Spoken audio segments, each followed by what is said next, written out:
Reading from the Srimad Bhagavad Gita, Chapter 2, Text 51. Karmajam buddhi yukta hi phalam tyaktva manishinaha janma bandha vinirmuktaha padam gacchantya-namayam. Karmajam, due to fruitive activities. Buddhi yuktaha, being engaged in devotional service. He, certainly. Phalam, results. Tyaktva, giving up. Manishinaha, great sages or devotees. Janma bandha, from the bondage of birth and death. Vinirmuktaha, liberated. Padam, position. Gacchanti, they reach. Anamayam, without miseries. Translation by Srila Prabhupada. By thus engaging in devotional service to the Lord, great sages or devotees free themselves from the results of work in the material world. In this way, they become free from the cycle of birth and death and attain the state beyond all miseries by going back to Godhead. Purport: the liberated living entities belong to that place where there are no material miseries. The Bhagavatam, Canto 10, Chapter 14, Text 58 says, Samashritaye padapallava plavam mahat padam punya yasho murare bhavam budhir vatsa padam param padam padam padam yad vipadam natesham. For one who has accepted the boat of the lotus feet of the Lord, who is the shelter of the cosmic manifestation and is famous as Mukunda, or the giver of mukti, the ocean of the material world is like the water contained in a calf's footprint. Param Padam, or the place where there are no material miseries, or Vaikuntha, is his goal. Not the place where there is danger at every step of life. Owing to ignorance, one does not know that this material world is a miserable place where there are dangers at every step. Out of ignorance, only less intelligent persons try to adjust to the situation by fruitive activities, thinking that the resultant actions will make them happy. They do not know that no kind of material body anywhere within the universe can give life without miseries. The miseries of life, namely birth, death, old age, and diseases, are present everywhere within the material world. But one who understands his real constitutional position as the eternal servitor of the Lord and thus knows the position of the personality of Godhead, engages himself in the transcendental loving service of the Lord. Consequently, he becomes qualified to enter into the Vaikuntha planets, where there is neither material, miserable life, nor the influence of time and death. To know one's constitutional position means to know also the sublime position of the Lord.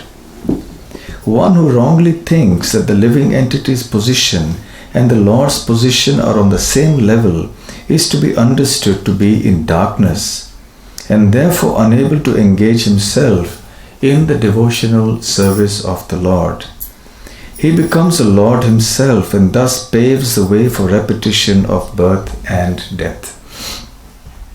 But one who, understanding his position understanding that his position is to serve, transfers himself to the service of the Lord, at once becomes eligible for Vaikuntha Loka. Service for the cause of the Lord is called Karma Yoga or Buddhi Yoga, or in plain words, devotional service to the Lord. Hare Krishna. Hare Krishna. I'm very happy to be back in Manchester after 1 year. And nice to see so many of you on this Sunday afternoon. It's the best possible way to spend a Sunday afternoon, or for that example, a Monday afternoon, or a Tuesday afternoon, or a Wednesday, Thursday, Friday, Saturday afternoon. Any day and every day is good for Krishna consciousness. Generally in this world we see there are specific days for specific activities. So the days on which you go to work, there are days on which certain events happen. But in Krishna consciousness, it's an everyday activity. There's no day which is a holiday from Krishna consciousness. But every day is a holy day for Krishna consciousness. Right? Actually, the very word holiday comes from holy day. Yes? I think we all know that, isn't it? The origin of the word holiday is holy day. That was how it all came about. But now the holidays are being used for the most unholy things. So we have to make our every day as a holy day. So that is every day. So nice to see everybody gathered here, because of course we have practical realities. You have to work, you have things to do, so you can't come here every day to hear class, but once a week at the very least. And when you can't come here, then you must have it at home. Yes, yesterday I was in Leicester, and the topic they gave me to speak on was seeing Krishna in family life. And I was mentioning how, from a purport of Srila Prabhupada, in the 13th chapter of the Bhagavad Gita, he says that 4 things are very important for a happy life in this world, and especially happy family life. 1 is that you should chant Hare Krishna. 2, that you should take only prasadam. Not all the time, but whenever you need to eat, you should eat only prasadam. 3rd, you should discuss Bhagavad Gita and Srimad Bhagavatam and so on. And 4th, you should worship the Lord, the deity of the Lord, at home, apart from the temple. And these 4 should be done how often? Every day. Every day. Yes, every single day. And how many times a day? At least twice a day, Prabhupada said. And all the members of the family should gather together and do it twice a day. I was also mentioning how doctors, when they give a prescription, they usually mention, OD, that means once a day, or TDS, that means thrice daily. And they also mention BD, bi-daily, that means you take the medicine twice a day. So Prabhupada's formula as the perfect spiritual doctor is BD, twice daily, do these 4 things. So all the members of the family should come together and hear and chant about Krishna. And that goes for the larger devotee family as well. So we should also gather. Then we will be able to keep away the miseries of material life. Because as we all know, this place is programmed or designed to be a place of misery. Dukkhalayam ashashvatam, as the Bhagavad Gita says. It's the abode of misery. And in Manchester, you've got some experience of that in recent months. Srila Prabhupada quotes a very nice verse from the Srimad Bhagavatam spoken by the Creator Brahma. Samashrita ye padda pallavam plavam mahapadam punya yasho murari. Bhavam buddhir vatsa padam param padam padam padam yad vipadam natesham. He says, first of all, this material world is a place where miseries or calamities can happen at any step. Padam padam yad vipadam. Vipada means a calamity. Padam padam means at every step. So the nature of this world is that calamities can and do happen at every step. Sometimes there may be small calamities, sometimes there may be big calamities. But miseries are inflicted upon us at every step in life. Misery means an unwanted situation. We want happiness, but sometimes we are forced to accept distress. So that's how this world has been designed. And why has Krishna made this world like this? Why is he so cruel? Why is he so harsh that he has made this world full of miseries, and he has programmed it to be a world where there will be a calamity at every step? Why so? No, it's not that Krishna is cruel or harsh.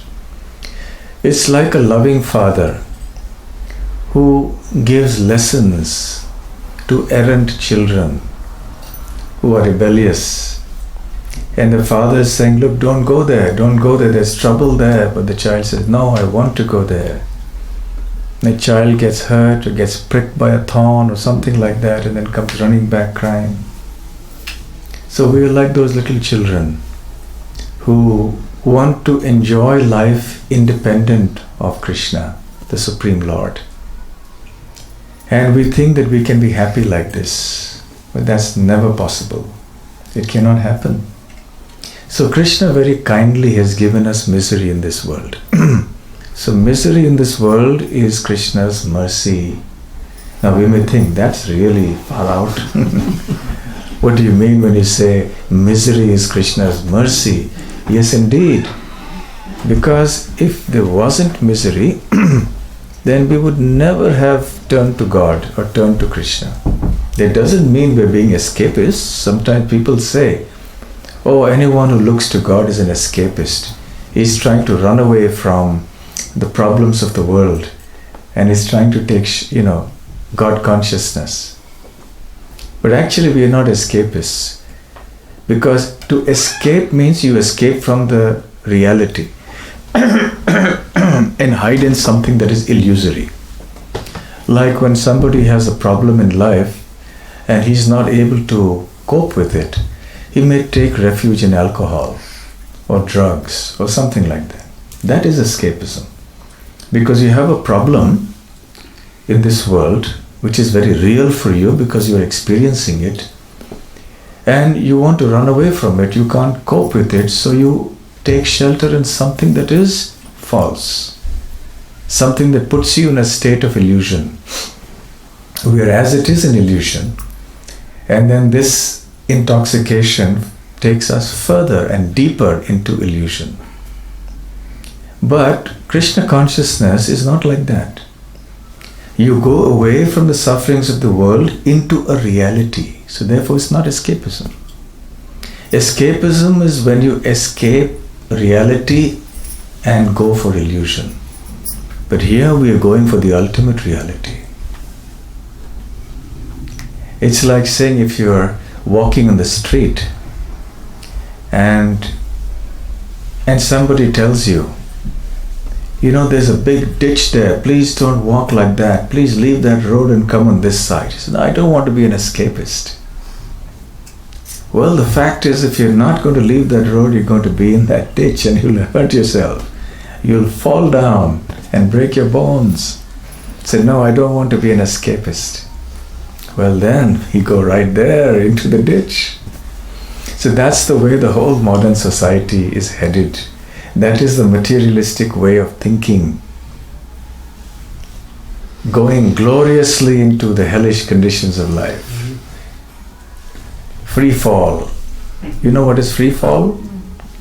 Free falling into very miserable conditions of life. So Krishna consciousness is our protection from that. It is our vaccination, it is our inoculation from that miserable condition. Because it reminds us that this is not where we are supposed to be.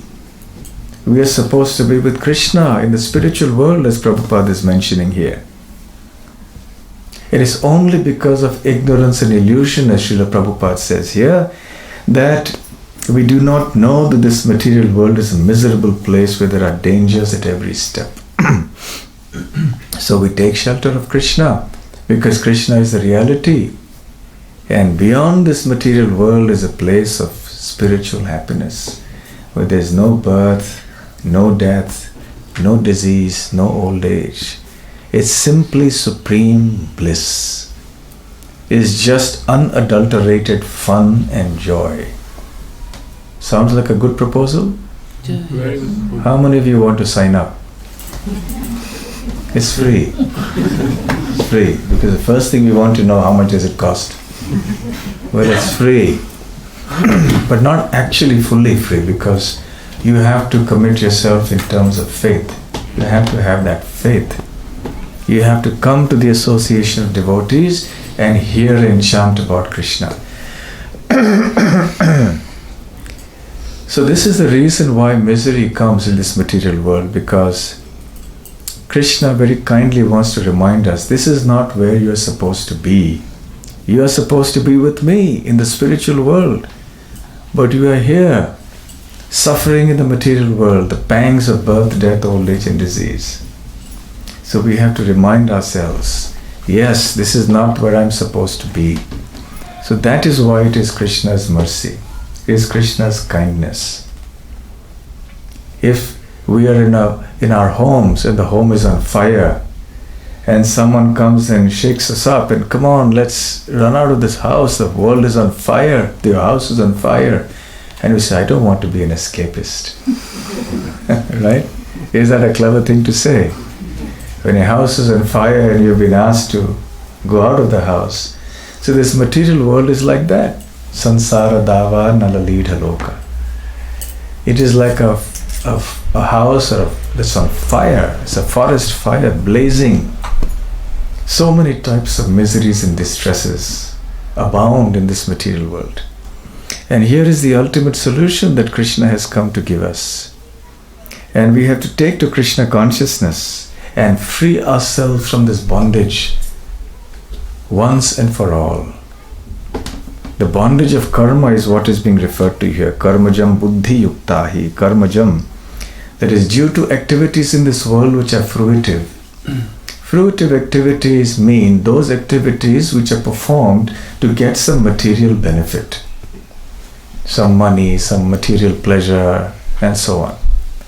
So these fruitive activities invariably result in some reaction that comes to us, either in terms of happiness or suffering.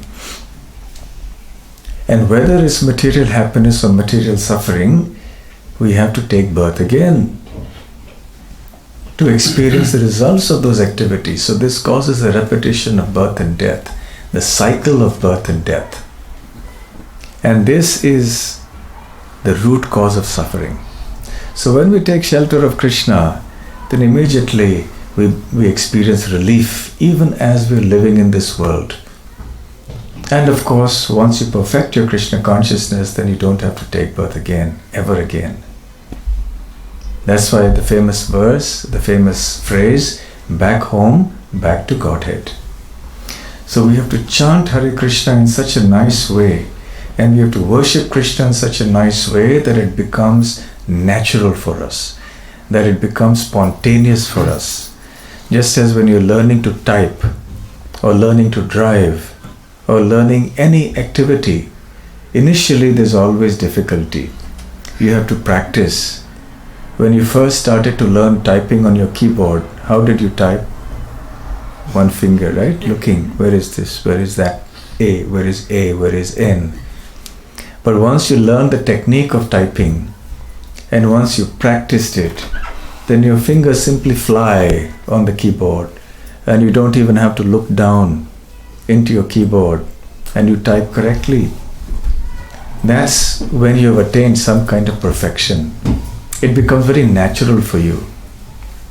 So similarly with Krishna consciousness, It's something that is innate within all of us.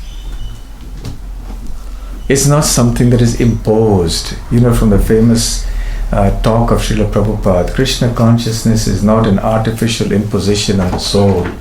It is the original energy of the living entity. So what is Krishna consciousness? What is chanting of Hare Krishna? It is simply the natural process for reawakening that love of Krishna which is already within us, which is dormant within us. That is what this process is. If it wasn't dormant within us, it would not have been possible to invoke it, to bring it out. I'll ask you one question. Yes? Now, suppose you are learning to run. So you practice in your school athletics, so you can run better and faster, right? With more practice. Suppose you practice to fly like a bird. Will you be able to fly with lots of practice? Just flap your hands like this and then... No. Will you be able to fly? No? Why not? Because... flapping, you don't have wings. You don't have wings, right. What else? Basically because the body is not designed for being able to fly. This body doesn't have the innate capacity to fly. But a baby bird, what do you think? If it flaps, what happens? It'll learn to fly? Fall down. Yeah, but after some time of practice, after some time it can fly. But we can't. No. Even 50 years of flapping your hands and you still can't fly, right? Yeah. Yes, that's our problem. Because this body is like that. We don't have that capacity to fly, but the bird has a natural capacity to fly. So with a little bit of practice, the baby bird learns to fly. But we can't. So practice helps only when there is an innate capacity for something. If I wanted to be a musician like Beethoven or somebody, try hard as I might, it's just not possible. Just don't have that innate capacity. Or I wanted to be an artist like, Michelangelo or Leonardo da Vinci or somebody. I just can't. I don't have that capacity. It's not there in this body, in this brain to have that capacity. Some people have it, some people don't. Or if I wanted to run like, who's the fastest? Bolt, right? Bolt like Bolt. If I wanted to run like Bolt, I may practice, I may achieve a little something, but just doesn't have the capacity to do it. So we can achieve perfection by practicing something only if that is innately present in us. So Krishna consciousness is innately present in all of us. It's there. It's not something mysterious that has to be imposed on all of us and forced. All we have to do is to fan the spark, and that spark will then become a blazing fire. So Krishna consciousness is there in the soul because the soul is constitutionally part and parcel of Krishna. So we just have to bring it out by practice. That practice is called sadhana bhakti, devotional service in practice. So initially when we chant Hare Krishna, we don't have much taste for it. We chant and we fall asleep. Then when we come to lectures, classes, we like it, but we want some jokes and we want stories. Otherwise, if it's only philosophy, we fall asleep. And we lose the taste for it. But if we practice, then gradually the taste emerges. Then we want to hear, we want to chant. Yes? We see that developing step by step, gradually. So this is how Krishna consciousness works. And then the perfection is when this Krishna consciousness becomes spontaneous, becomes natural. We don't have to try. It just automatically happens. Even without consciously doing something or thinking about it, we are Krishna conscious. That's the state that we want to be in. So our chanting of Hare Krishna is like that. We have to aim, we have to practice it so that we naturally chant Hare Krishna. Imagine yourself driving in a car and all of a sudden there's somebody else who comes in front of you, is driving badly, and you have to apply your brakes emergency brakes and you narrowly miss crashing into the other car.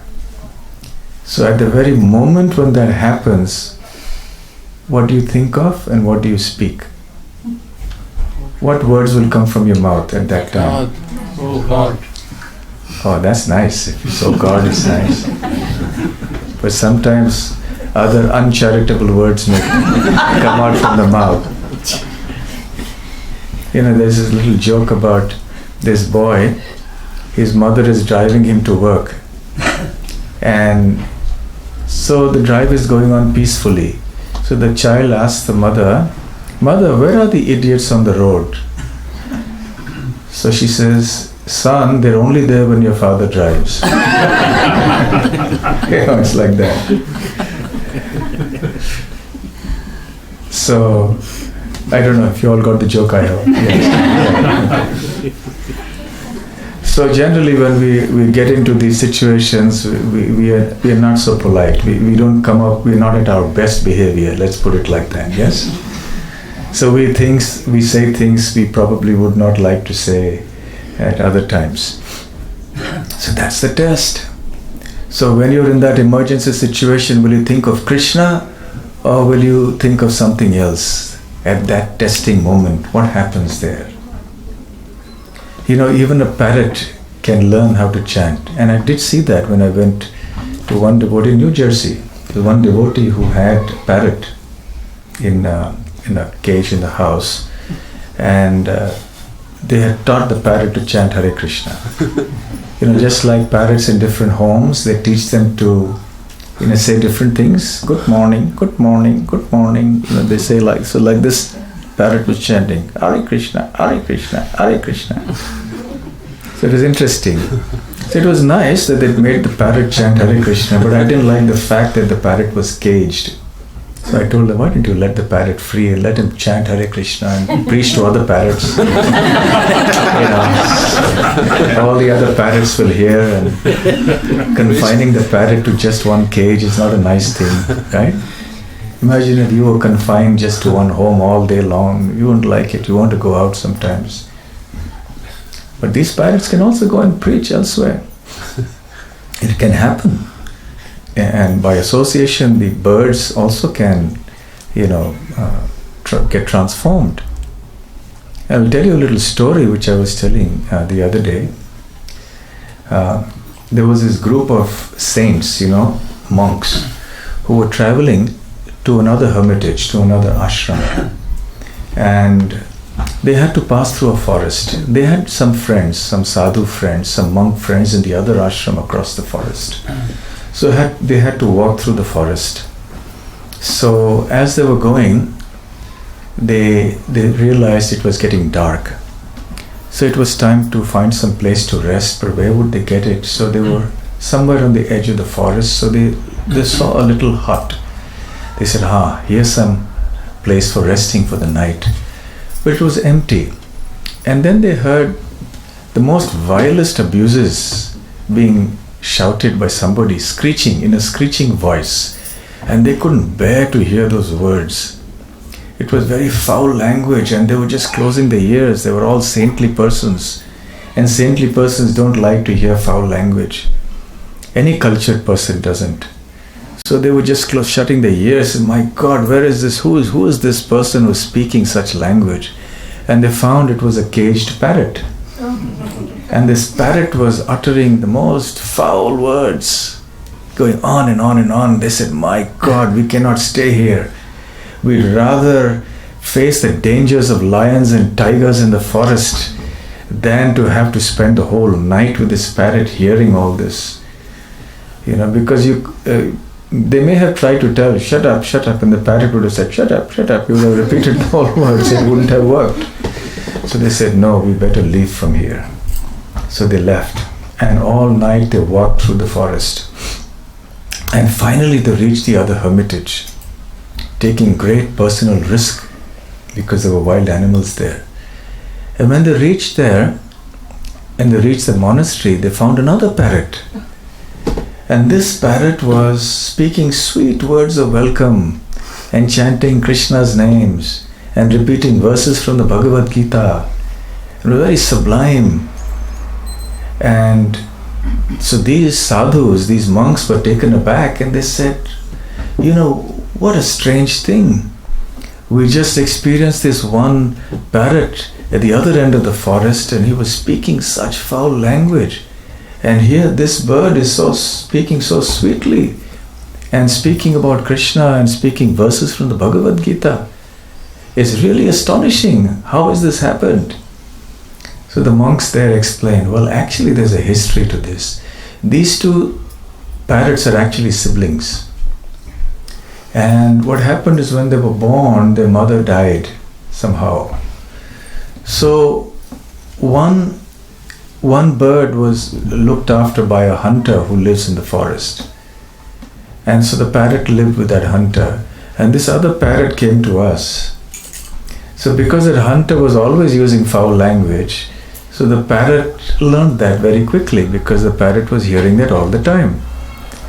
And this parrot has been with us and we are always chanting Bhagavad Gita and chanting Krishna's name. So then this parrot has learned this and is chanting that all the time.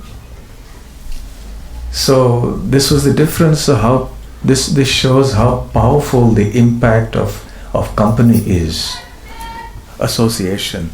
If we are associating with people who are thinking of Krishna, who are spiritually minded, who want to become pure devotees of Krishna, then our thinking, our speech, our habits, our lifestyle, everything changes.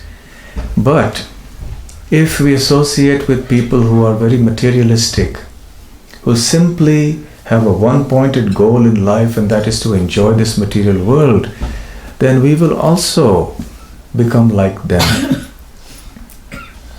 So if we want to become Krishna conscious, if we want to become free from the miseries of this world, we have to get as much association of devotees as we can.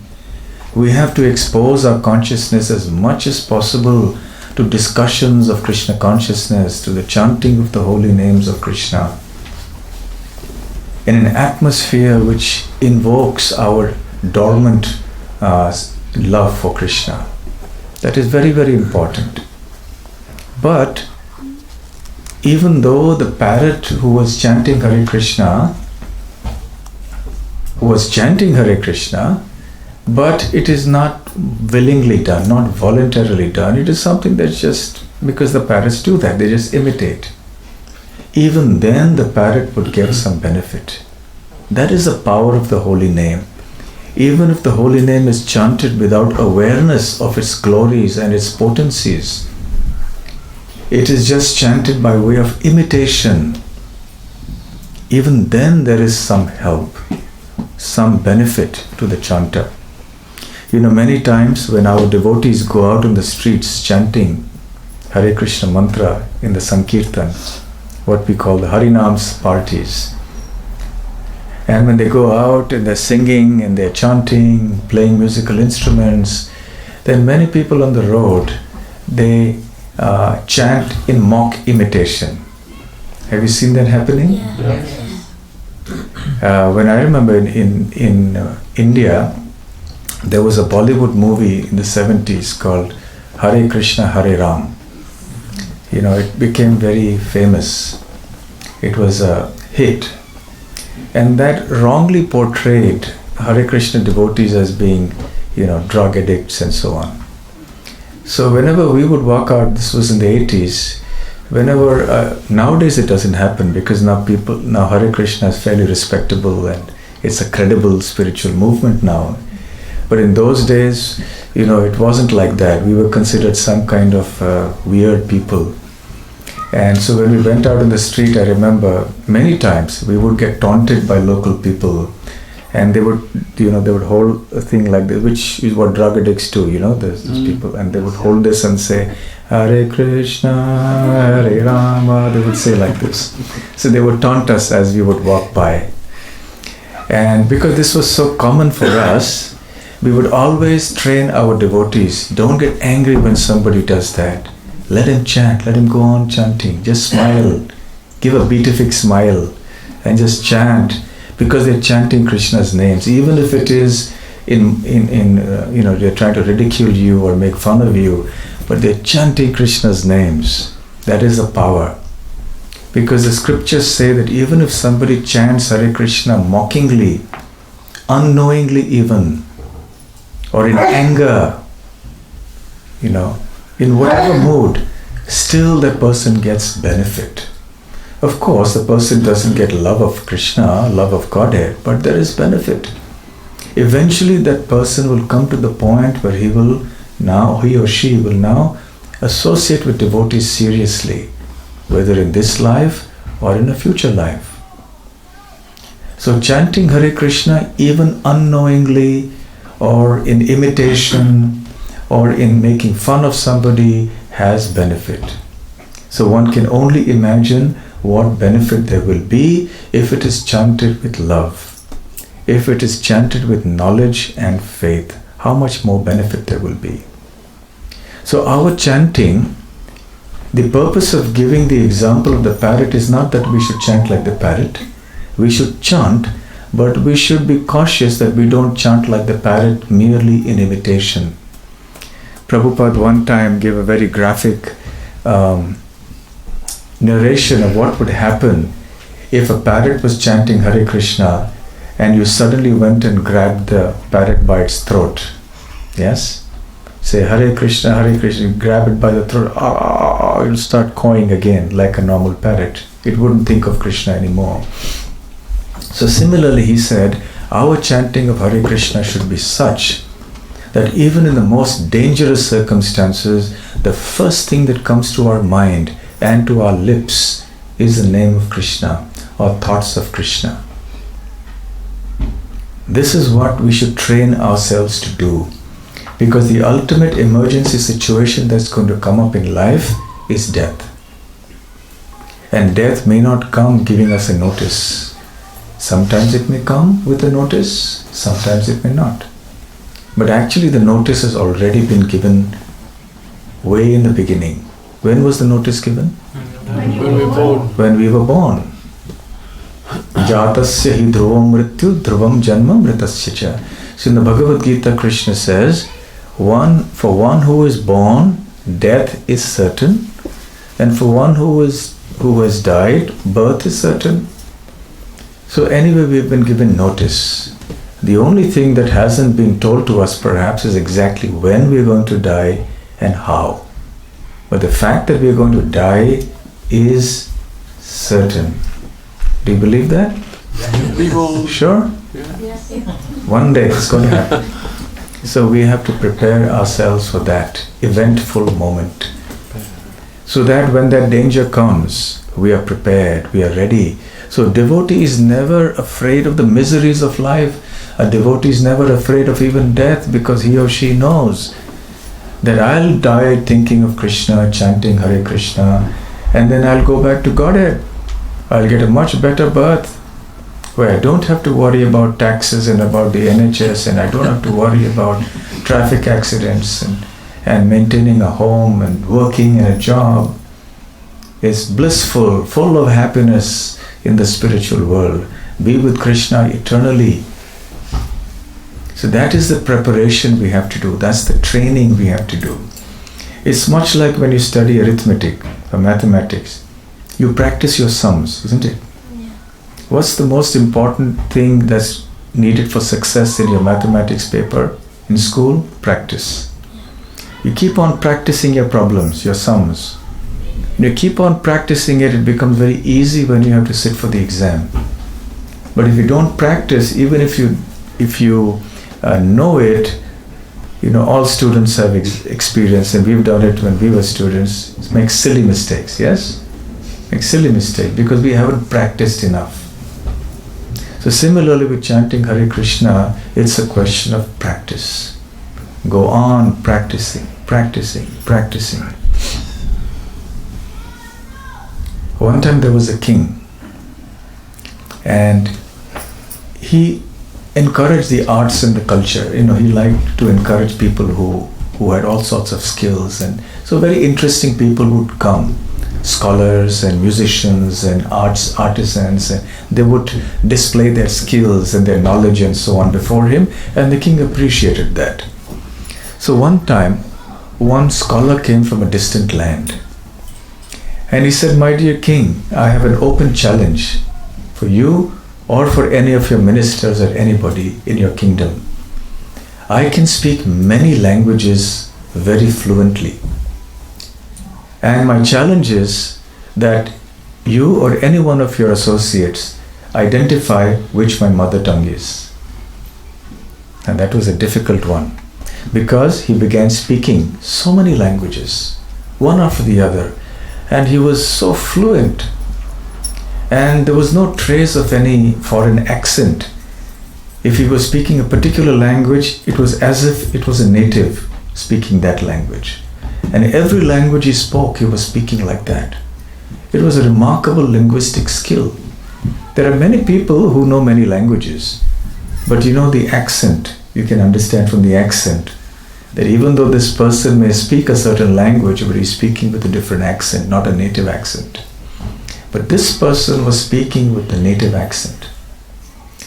So everyone was dumbfounded. Even the king was struck with wonder. I have never seen anyone who speaks languages so fluently. Remarkable. So then he turned to his ministers, and one of them was very wise. He said, "Your Highness, give me a day. Give me a day to work on this, and I'll get back to you with the answer."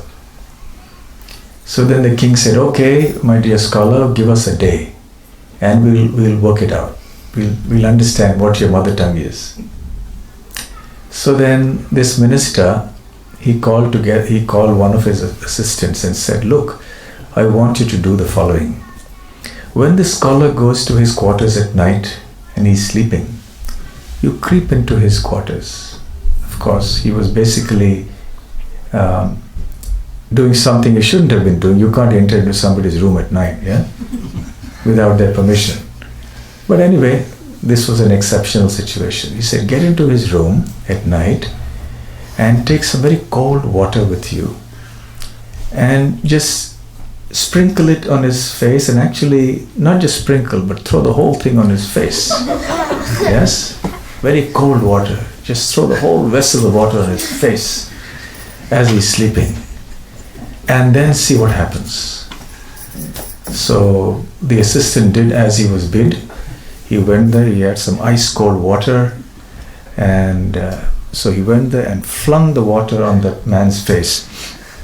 And the man woke up in a great huff, and he was shouting, "What happened?"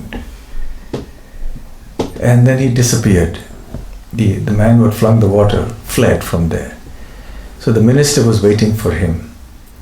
So he said, "So tell me what happened." He said, "As soon as I did, he woke up and he was screaming." So when he was screaming, what language was he screaming in? So then he mentioned that particular language. He said, okay. So the next day the man came to the court, and he said, the king said, "We have now found out your mother tongue." And they said, "This was the language. That this is your mother tongue, right?" He said, "Yes, how did you know?" He said, "Because when you're woken up in your sleep, the first thing you say, because it comes naturally to you, is your mother tongue. The language that you're accustomed to, that you're most comfortable with." And the scholar said, "Yes, you're correct. So you have won." That's how, with the help of this wise minister, they were able to understand what the mother tongue of that scholar was. So what is the moral of this story in this connection? Why have I told you this story? What's the lesson to learn in this context? Krishna's our mother tongue. Sorry? Say. Sorry everybody. My name's Shane, and I'm a devotee of Krishna. Krishna, when we wake up, that's our mother tongue. Just like that man woke up, he spoke his mother tongue. If we could wake up, or train ourselves to wake up by thinking about Krishna, what a wonderful world of place would be. Wonderful, wonderful. Thank you, Shane. So just like that man had a mother tongue, we all have a mother tongue, materially speaking. But our spiritual mother tongue is Krishna's names and Krishna's words. So just as a mother tongue comes to us naturally, and in times of surprise or emergency, that's the word that comes to our mouths, to our lips. So similarly, we should practice Krishna consciousness in such a nice way that Krishna's names will come to our lips spontaneously. So I hope nobody does that now at home. You don't try this on each other. Your family members, throw some water at somebody and see what language a person speaks in or something like that.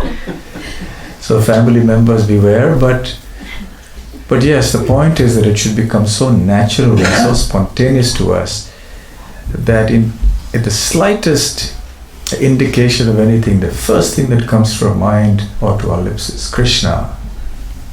Yes, we should chant Krishna's names. Chaitanya Mahaprabhu had a great associate called Sarvabhauma Bhattacharya.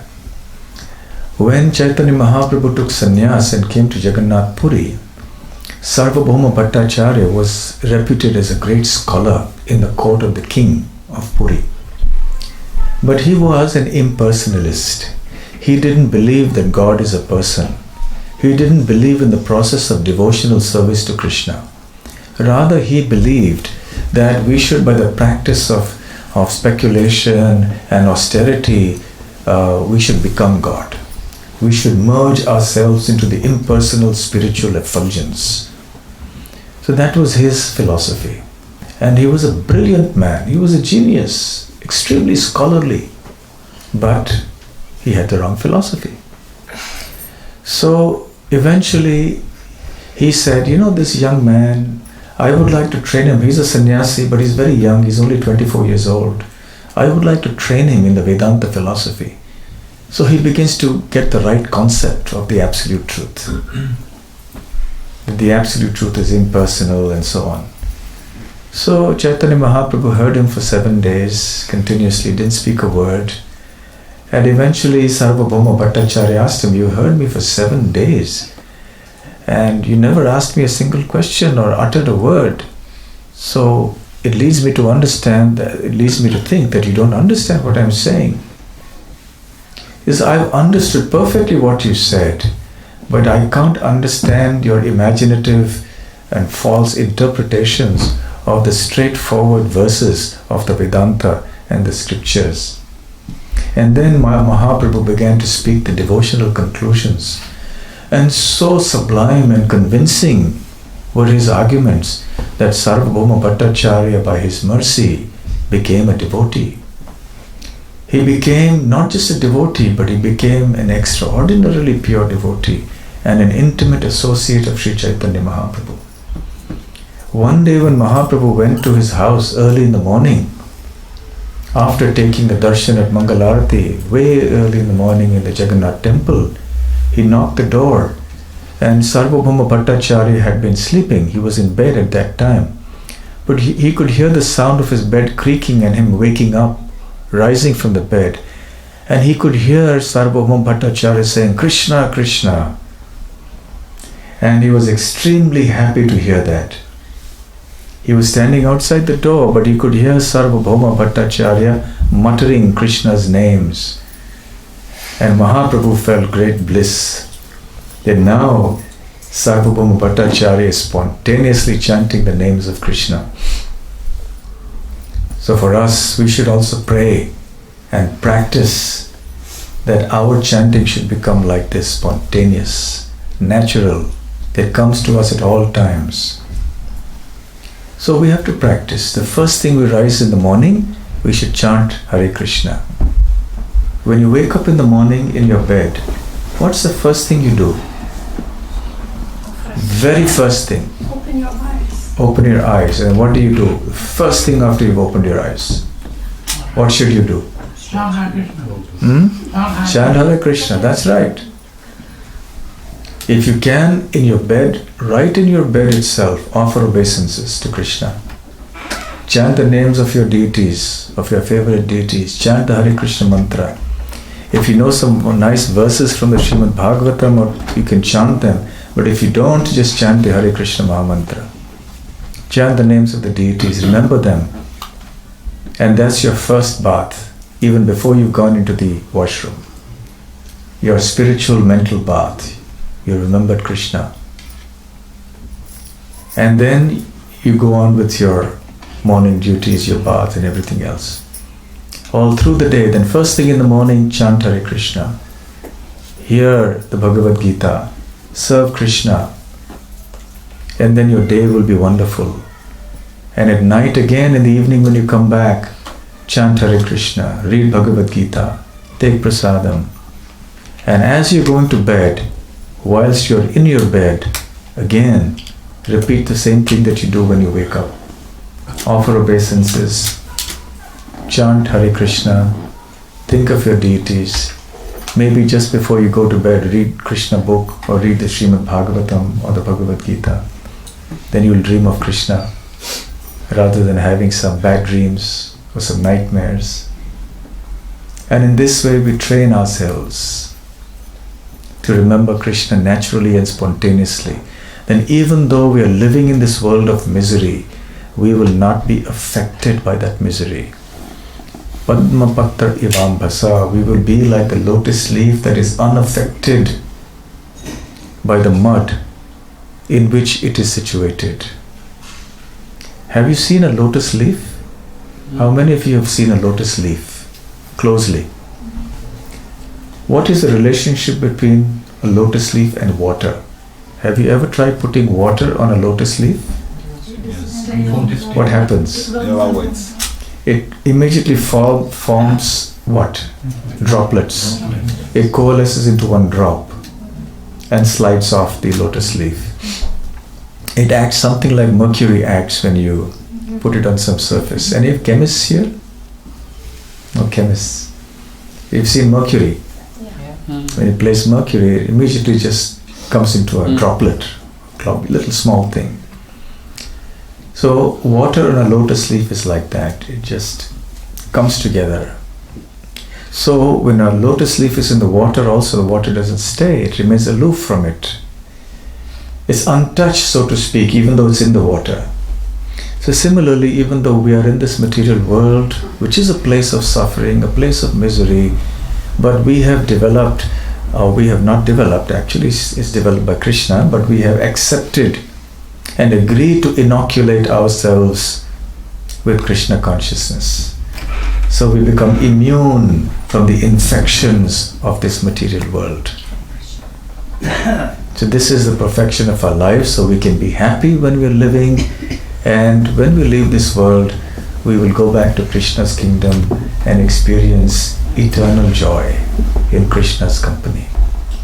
Thank you very much. Hare Krishna. Hare Krishna. Any questions or comments? Yes. If we leave the material world and go into the spiritual world, what about the people that are left behind? Okay, good question. If we go to the spiritual world, then what about the people who are left behind? This is the question coming from a compassionate heart. And that is exactly how our devotees think. Yes. So therefore, we are keen to deliver as many people as possible in this world and to spread this Krishna consciousness movement everywhere to one and all. So every man, woman, child, and even animal, bird, insect will get delivered. So we can't be selfish that only I want to go to the spiritual world. We have to be compassionate to all the suffering souls in this world. I remember one devotee, he used to go, when he became a devotee first, he would take his friends and go into the forest nearby where there were lots of trees, and he would chant Hare Krishna very loudly. So his friend asked him, why do you bring me here to chant in the forest loudly like this? He said, because I want to deliver all these trees. These are all living entities. They're also suffering here in this material world. They are caught in this body of a tree. Enormous suffering.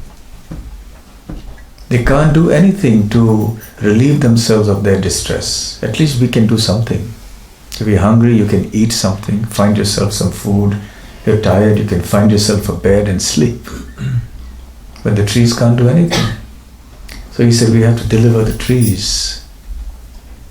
So in this way, the Krishna consciousness movement focuses on spreading the holy names of Krishna to everybody. So everyone can go back to Godhead. Nice spirit. But we also have to become perfect in order to help others become perfect. We have to continuously try to progress in our Krishna consciousness. Right? Okay, any other questions? Yes. Can by chanting Hare Krishna mantra completely resolve our negative karma from previous lives? In Okay. this life? Okay. Can chanting Hare Krishna completely remove the negative karma that we have from this life and from previous lives? Yes, completely. But not immediately. It takes time. So we have to work hard in chanting Hare Krishna.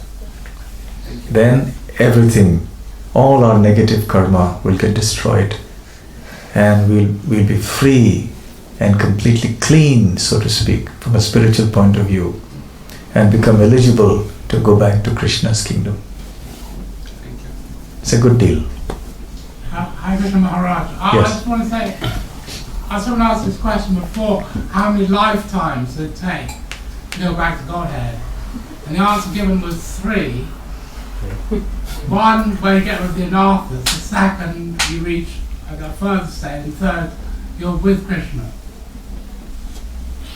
Your question is, how many lifetimes does it take Well, that's what to reach Krishna?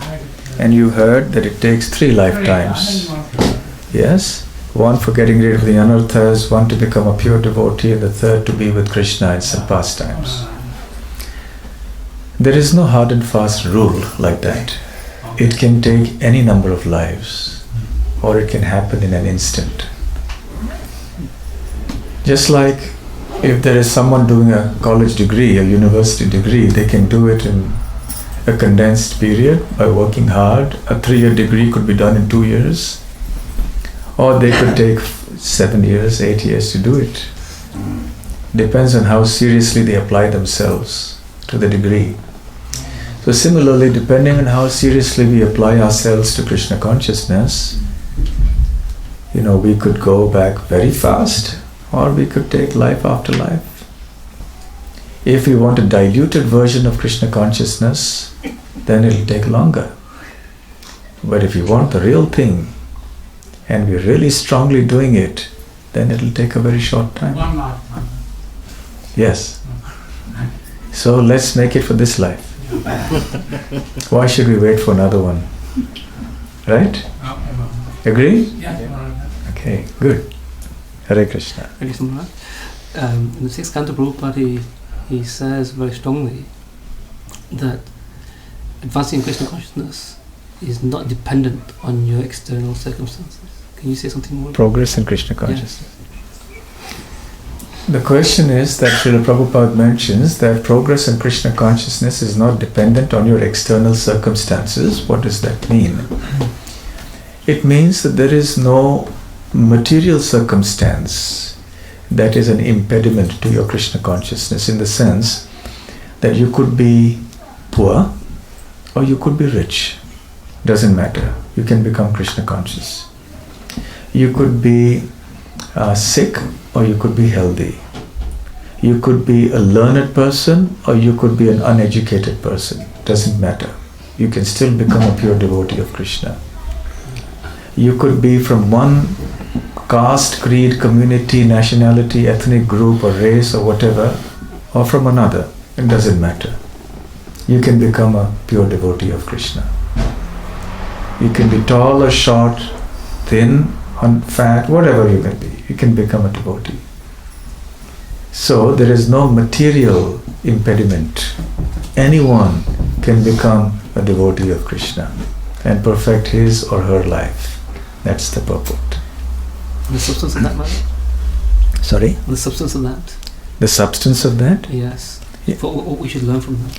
What we should learn from that is that whatever our material situations will always keep changing. Because every day presents its new challenges to us in life. Yes? Today we have one problem, tomorrow another problem, yet another challenge. Circumstances keep changing.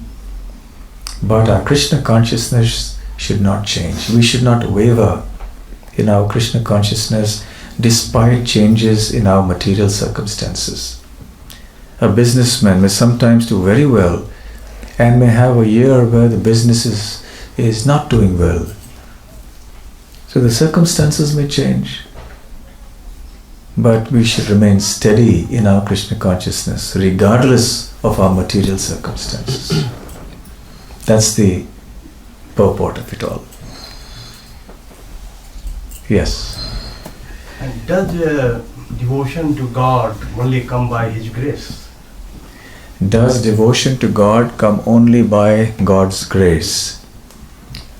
Yes, but it also depends on our sincere effort. Lord Krishna's grace is available for everybody. But we also have to put our effort and sincerely strive for it. Then the grace will come. You know, I don't know how it works here in the educational system, but in India, you know, if the pass mark in a particular subject is, let's say, 50 out of 100, let's say, and if you've got 45 marks, then it's possible that if the examiner is in a good mood, the examiner could give you another 5 marks and pass you, and that 5 marks is called grace marks. It's grace. Grace meaning mercy. Okay, you've done a good job, you've tried hard, you know, you've got 45, and you need 5, otherwise you lose the whole year, so we'll give you 5 marks, grace marks.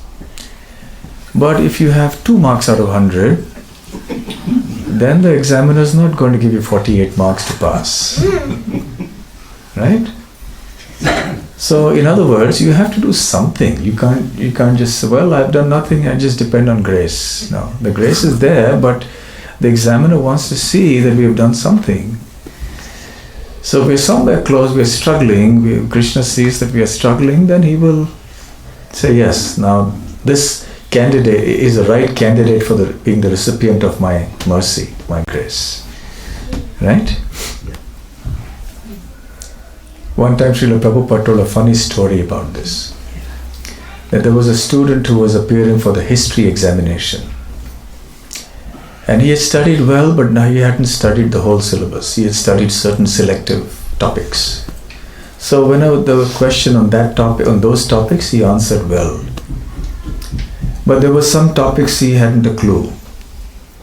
And one of the questions, he had time remaining in the exam because he had only answered some of them.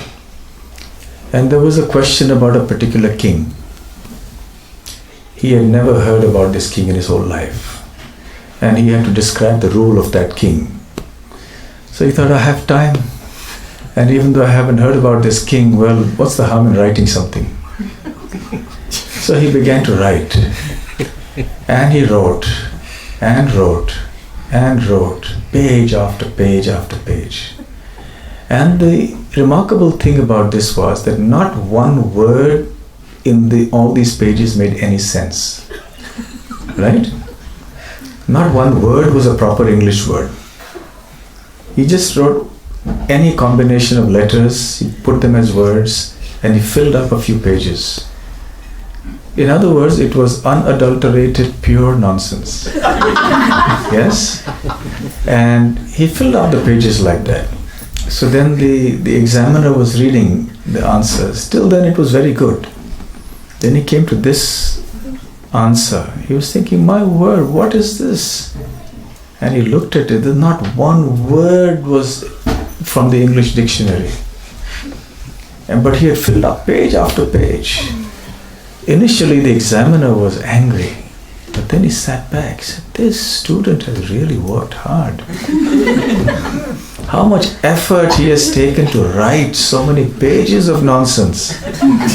You know, so much energy required to write. And plus, you know, it requires a lot of intelligence to speak nonsense continuously. You know, even the most foolish people sometimes speak some sense. But to speak nonsense consistently, always, is very difficult. You know, when we were children, we used to play a game. The game was, if I remember right, I I play a game with you and I speak a sentence, and no, I have to speak a nonsense sentence, right? It doesn't make any sense. And then you have to speak a nonsense sentence, and we couldn't. We ended up speaking, some sense. Or you had to, and let's say I spoke one sentence, and you had to speak a sentence that was completely unconnected with my sentence.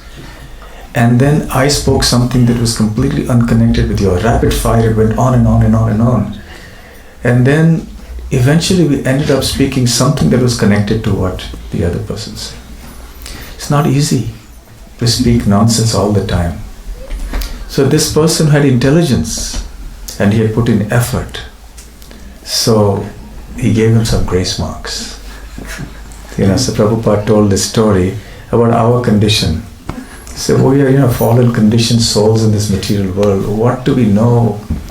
We are afflicted with so many frailties and so many weaknesses. And for us to become pure devotees is so difficult. But at least we should try something. Not that we should speak nonsense, but the point is, we should struggle, we should show Krishna our effort that I'm trying, Krishna, something. Sincerely I'm trying. I'm not up to it, but I'm depending on your grace. So when Krishna sees the sincere struggle of the devotee, then he gives his grace. Otherwise it's a disgrace or something. Yes, somebody had a question. Yes. I just wonder, Krishna consciousness is all we are craving for, or we are aiming for. But how, suppose somebody is actually Krishna conscious, how would that person behave in their day-to-day life? Okay, if somebody is Krishna conscious, then how will he or she behave in day-to-day life? Good question. It was also Arjuna's question. Sthita pragyasya ka bhasha. He says, a person who's transcendently situated, how does he speak? How does he act? How does he sit? How does he walk? Now, the Acharyas explained that Arjuna's question is not merely a literal question. Meaning, how does he sit? Meaning, does he sit, this way or that way? That's not the question. How does he lie down? The question is, what are the activities that the person engages in? What are the activities the person abstains from? What are the areas that are areas with the person, or the topics that the person likes to hear and likes to speak about? How does he behave? These are the questions. So similarly, for a Krishna conscious person, how would such a person behave? One time Srila Prabhupada was asked this question about who is your devotee? And Prabhupada said, my devotee is a gentleman. Or a lady, as the case may be. So a devotee will always be well behaved. Above all, a devotee will be chanting Hare Krishna, will be remembering Krishna, will use his or her time as much as possible to serve Krishna in different ways. So if one is Krishna conscious in one's activities, it's easily visible. So that's how you can understand. If somebody is always thinking of Krishna, speaking about Krishna, then you know this person is Krishna conscious. What is in the heart has to come out as well. So we will know. It's very easy to identify a person who is addicted to Krishna. So that's what we're looking for. Krishna addicts. Hare Krishna. Hare Krishna. Yes, Shane. Hare Krishna. Yeah, question. In the beginning part, you spoke from Bhagavad Gita, and in that verse you described a place of no pain and misery. Place of? Back to Godhead. Yes. I haven't got the book in front of me, but that's paraphrasing. And I just wanted to ask you this question, in your opinion. Do you think all that lot up there in pain and misery life, do you think they're all loving Krishna? Do you think they're all serving Krishna? I just wanted to know what you think about us who get up there in the Alduna. Could you repeat that again, please? Sorry. Okay, in the Bhagavad Gita. The last sentence? The last two sentences? The last sentence would be, Yep. would you say, in your opinion, that they are all loving Krishna, they're all serving Krishna, they're all good servants of Krishna? Who? Obviously, I know you don't know that question because, of course, you've never been there. Where? In the spiritual world. That's right.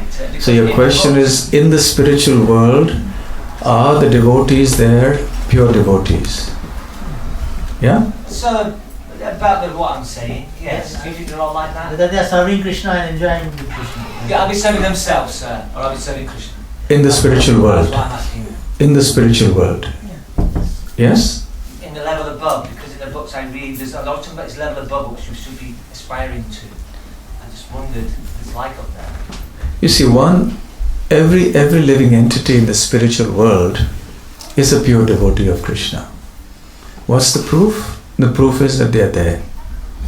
Yeah. You can't be there unless you are a pure devotee. There is no entrance into the kingdom of Krishna, into Krishna's abode, for one who is not a 100% pure devotee. Good, that's it. No one else can enter. Yes, so if we want to get the visa to go to Krishna Loka, then we also have to become like that. We have to follow in the footsteps of those exalted souls. It's wonderful to know that there are such beautiful people up there. Yes.